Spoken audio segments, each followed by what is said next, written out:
Yo, what's good with y'all, yo? I just had this discussion with somebody in my family yesterday, and it made me think because it's a lot of people that I know or, that I talk to on a daily basis, whether they friends, whether they co-workers, whether they, family, that I know had rough lives and dealt with circumstances that even people who had rough lives as well be like, man, I can't believe you made it through that, or how did you deal with that? So those type of tough lives.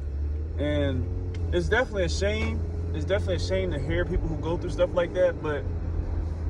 It's hard to speak on those perspectives. But one thing I can just say for myself is I never want to be a person who never takes responsibility for my life, because there's a lot of people that become bitter. There's a lot of people that use that anger and let it out on everybody else. As you'll see on a daily basis, people let their traumas out on everybody else. And that's a terrible person to be. So don't ever let that become you, man. At what point in life does a man or a woman take responsibility for their life?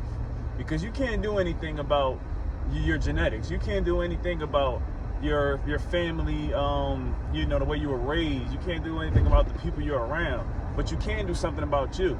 And that's the most important thing that we have as humans, is we can choose how we want to be. I remember Sadhguru said that human beings, that's the point of being a human being. We can choose how we want to be and choose the person that you want to be. If you really have some trauma, you really have some pain, just try to get some therapy, try to get some medication, and it don't even matter. You know what I mean?